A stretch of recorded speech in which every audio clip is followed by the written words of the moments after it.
I am not on the screen because I felt the need that since we're talking about Team USA, I want to give Team USA the full screen on this one here. All right. The first of 5 showcase games or exhibition games, should I say, took place Wednesday out in Las Vegas. It was on FS1 and got to watch the game and got some takeaways that I want to do. But USA came out on top, as they should, with the final score of 86-72 win over Team Canada. Team Canada was filled with NBA All-Stars such as Shai Gilgeous-Alexander, Jamal Murray. Well, let me put it like this: Shai Gilgeous-Alexander of the Oklahoma City Thunder, Jamal Murray of the Denver Nuggets, Dylan Brooks of the Houston Rockets, Dwight Powell of the Dallas Mavericks, R.J. Barrett of the Toronto Raptors, Kelly Olynyk of the he was playing for Detroit. I don't know if he still is playing for Detroit. Just the names of a couple of the NBA players on Team Canada. Remember the last time Team USA faced Team Canada was in the FIBA World Cup bronze medal game, and they destroyed Team USA. And on that team, you had Anthony Edwards, Tyrese Halliburton, who was on the current USA men's team for the Olympics. With this team, you have Anthony Davis on that team with Bam Adebayo, Joel Embiid. I already mentioned Anthony Edwards and Tyrese Halliburton. You also have Steph Curry, LeBron James, Kevin Durant, who did not play in this game. Okay, you have Jason Tatum, you have Jrue Holiday on this team. All right. And as we go, you have Steph Curry, LeBron James teaming up for the first time ever as a unit. And one of the highlights for them two on together, I forgot to mention Devin Booker for the Phoenix Suns. Steph Curry throws out of you to LeBron James. I think that's something that Steph Curry always wanted to do. Is throwing alley to LeBron James, and he did against Canada. Very fun moment for those right there. Steph Curry showed what he can do on the Olympic stage, which was everybody was waiting on. Can we get one, just one Steph Curry run with Team USA? We're going to get in the Paris Olympics. Rocking the number 4 jersey with the USA on the front of it is a beautiful sight to see Steph Curry finally do it. I don't care if he can do this one and never do it again. He gave me one. That's all I asked for. All right. As we go through here, we started off strong. We started off slow with your Team USA. Started off real slow. Missed our first 11 shots from the field. Canada jumped out of us on the 10-point lead, 11-1, early in about midway through the first quarter. We was able to close the gap and got it down to 5. And then after the first quarter, we begin to lean on the defensive end. As you see, Bam Adebayo putting in a dunk off a good feed. I believe that feed came from Anthony Edwards, if I remember correctly. It was a nice find, and nobody was able there to stop Bam Adebayo on that one. You see Anthony Davis and Jason Tatum high-fiving here as defense led the way for Team USA. Team USA held Canada to 33.8% shooting from the field, 21.2% from three-point range. Gave them all that they can handle.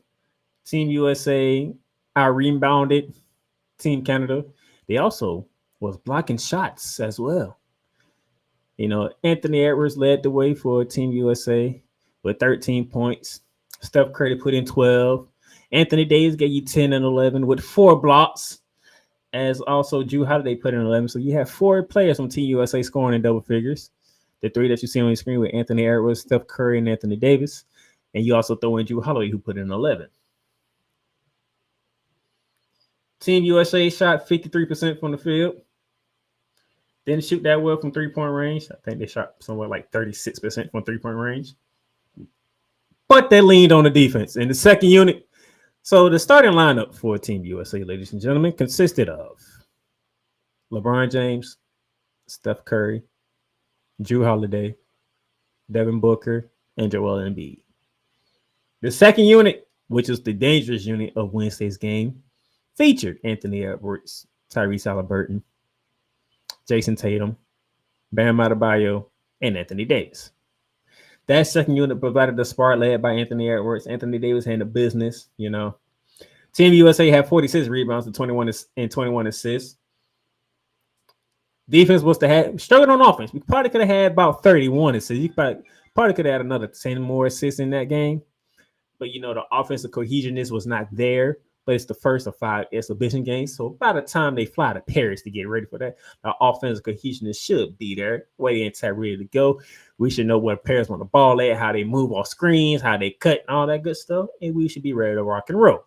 But nevertheless, to hold a team like Kendall, who has Shai Gilgeous-Alexander and Jamal Murray as they backcourt mates, and you hold them to 33.8% shooting is impressive.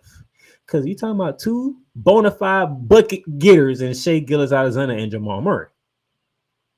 All right. RJ Barrett, he can shoot the mid range and he can get to the bucket as well.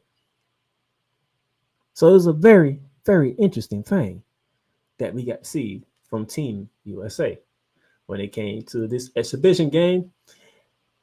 But that was just 1 of 5. I will show you the other one later. Now, let me take this off full screen, get back on the camera, because now I got some news to get to you. Now, remember earlier we said Team USA calls on Kawhi Leonard, and Derrick White says Grant Hill. Well, reason why is because Team USA, along with the Clippers and other stuff, they decided they need to go in a different direction. All right. This right here, this what you see here, this is from Bleacher Report. I took this from Bleacher Report. Team USA's Grant Hill explains Derrick White pick over Jaylen Brown amidst Kawhi injury. Here we go. It says here, Team USA's managing director Grant Hill says the selection of Boston Celtics guard Derrick White was made entirely for basketball-related purposes. After the United States were forced to replace Los Angeles Clippers star Kawhi Leonard. The reason why they said Kawhi Leonard, that knee is not healthy. It's not. Let's just call it what it is. The knee is not healthy. And for the best interest of Kawhi Leonard, the Los Angeles Clippers, we decided to move on from Kawhi Leonard. It's pretty much I paraphrasing what Grant Hill said. All right. But I will say this quote that from Bleacher Report put on here. Quote, you have to build a team. And one of the hardest things is leaving people off the roster that I am a fan of, that I look forward to watching throughout the season, throughout the playoffs. Guys who's been finals MVP, guys who have been part of the program, guys who won gold medal, guys who I respect, admire, and enjoy watching. But the responsibility that I have is to put together a team, and a team that complements each other. Now, let's think about this. Okay, we're talking about Derrick White, who's a role player, a good role player at that, one of the top two-way players in the league. Jaylen Brown is considered a two-way player, okay, in some form or fashion. You already have Jrue Holiday on the team from the Boston Celtics. You already have Jason Tatum on the team from the Boston Celtics. So why not Jaylen Brown? There's been theories out there, like, because Nike is the sponsor of Team USA, and Jaylen Brown has a beef with Nike because of everything that happened with Kyrie Irving that happened 2 years ago with the whole anti-sentiment thing and all that stuff he did on Twitter/X back then, and the beef with them and taking the Nike swish off the shoes that he's wearing in basketball games and all that other stuff. That's what a lot of people are looking at. Okay. I haven't really dove into that. That's not stuff that I did be delving in, because if you go on there, you're doing handy your business, I don't care, which Jaylen Brown did. Eastern Conference Finals MVP, NBA Finals MVP. He's an NBA champion. That's all I got to say about that, okay? But you're not playing Kawhi Leonard, and you wasn't going to play Kawhi Leonard because you knew he's injury prone and was coming off an injury as well, and it still is injured, so you weren't going to play him that much. So who do you put in that role? Well, Jaylen Brown, but Jaylen Brown's healthy. Does Jaylen Brown want to just go there and sit on the bench a lot and not get playing time? That's a legitimate question to ask, because your starting lineup most likely going to feature Steph Curry, LeBron James. Okay. You can decide between Joel Embiid and Anthony Davis if you want to, but one of them two is starting. That's for sure. All right. I can see Jason Tatum starting. I don't see Devin Booker starting. I can see Jason Tatum starting. I can see Drew Holiday starting because you want that defensive tenacity on the defensive team. All right.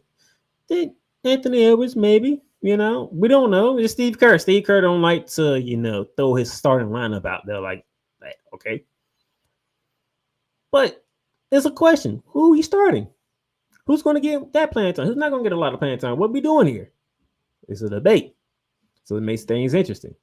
Now I put 2 tweets from X to show y'all and see what y'all think on here. Let's start with Keith Smith. Okay, he says, I have a feeling adding Derrick White to Team USA is mostly about 2 things. Number 1, they need another defensive-minded guard. Team USA has been burned in the past by not being able to defend opposing guards. Jaylen Brown is a guard. I mean, when you look at the lineup, you can say Jaylen Brown's a starting guard. Jrue Holiday, Derrick White. It depends on what lineup they want to go with, But this year you went with Jrue Holiday, Derrick White, Jaylen Brown, Jason Tatum, Kristaps Porzingis. Before you had Kristaps Porzingis and others like that, you had Jrue Holiday. Derrick White came off the bench, so Jaylen Brown was in there along with Jason Tatum. You had Al Horford in there, and you had who else you had? What was that other member? I can't think of the name right now. But Jaylen Brown has been playing shooting guard before, and it's not like he's a guard forward. He can play guard and he can play forward. So that's one thing. Second thing, Keith Smith tweeted, number 2, White won't complain if he doesn't play much. That's big for chemistry. That's the first question I brought up. Would Jaylen Brown be satisfied or just being on the team, knowing that he might not get a lot of playing time because Kawhi Leonard wasn't going to get playing time? That's where we at. Kawhi Leonard wasn't going to get a lot of playing time. We knew this. Man, you have a knee injury. We're not going to jeopardize your future. When we have other players we can use, we're not going to do that. No, we're not going to do that. So that's Keith Smith. How you feel about Keith Smith's tweet? Let me know. Now, Noah Dezelle, she says, I feel like people who are complaining about Derrick White being a potential replacement is the replacement on Team USA are kind of forgetting how team basketball works. D. White is one of the top utility guys in the world. You don't want a team of stars who all need the ball in their hands. Okay. Let's see here. We have, Kevin Durant will be a starter whenever he's ready from that calf strain injury. So, yes, LeBron James is going to be a starter. Kevin Durant going to be a starter. Steph Curry going to be a starter. That's 3 right there. Then you have to choose between Anthony Davis or Joel Embiid to start. And then you might put Jrue Holiday in there because you want to have a defensive-minded person on the starting lineup. So, Jrue Holiday, Steph Curry, LeBron James, Kevin Durant, and probably Joel Embiid as your starting 5. Then second lineup will probably be what? Tyrese Haliburton, Anthony Edwards, Jason Tatum, Bam Adebayo, and Anthony Davis. Which is ridiculous. Like, either way, you can... that second unit going to be nasty regardless. Anyway, if you add Jaylen Brown to that, does Jaylen Brown feel like being on the second team? Or second unit? Does Jaylen Brown feel like being on the third unit? Or does he walk in there and feel like, hey, I can start over all y'all? We don't know because, Jaylen Brown personality doesn't put his personality out there like that, okay? There have been complaints that people don't like him. He's not a marketable person. Not my words used by Stephen A. Smith. That he said, sources said, people got on him about it, wanted him to reveal his sources and all this other stuff. Next thing you know, he's not on Team USA. They chose Derrick White. I mean, connect the dots if you want to. I'm saying a lot of things there's a lot of unknowns out there right now. Why Jaylen Brown didn't get chosen over there, didn't get picked, and Derrick White got the nod over him. Okay, or maybe with the first and second unit pretty much set in Grant Hill's mind that I don't want to do that to Jaylen Brown. Bring him on, knowing he ain't gonna get a lot of playing time. I'll have to wait, because people got to remember 2028 will be here in the United States and Los Angeles. Which, by the way, LeBron James came out on the record and said, this right here, 2024, is his last Olympics. And he will be leaving the city in 2028 to get away from everybody when the Olympics come. So after this run, there will be no more LeBron James donning a USA jersey. All right. So this is the last go around. So I'm not only telling people here in the United States, those in Abu Dhabi, because Team USA should be in Abu Dhabi. You're right about now. They got 2 games over there. They got another game somewhere else. I can't remember right now. And then Paris. Get everything. If you're a LeBron James fan, get everything you want right now, because you're not going to see LeBron James going internationally after this. He's not doing it. He's done. This is it. This is kaput, split. So this is it for LeBron James. This is his last go around. He want to make sure the United States get their 5th gold medal, and he's going to call it a quits with international play. He's done. So with that being said, maybe Grant here decided, I know if I put Jaylen Brown on the team, maybe not going to get a lot of minutes.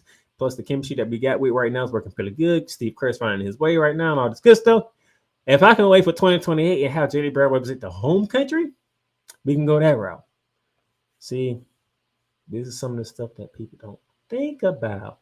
Could be thinking about the here and now, which is nothing wrong. You need to think about the here and now because it's the here and now. But sometimes looking towards the future ain't a bad thing. Future says, you know what? Probably ain't gonna have Steph Curry again. This is probably the only run for Steph Curry. LeBron James already came out and said this is his final run. So then that just leaves me with what? Jason Tatum, who loves representing the USA. Tyrese Halliburton loves doing it. Okay. Joel Embiid chose us over France, which is interesting, but we are thankful for it. We'll see about Anthony Davis if he want to go another round. Okay. This is his 2nd time going through it. Maybe his 3rd. Can't remember correct off the top of my head. All right. Bam. He was there for the 2020 Tokyo Olympics. Actually happened in 2021. He was there. They got it done. Okay. I got a new force. Anthony Edwards is enjoying playing basketball.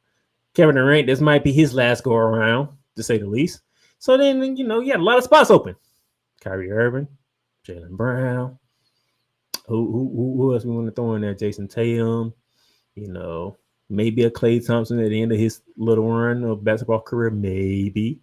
There's some room for a lot of players in 2028 when it's here in the United States of America. Maybe that was Grant Hill was thinking.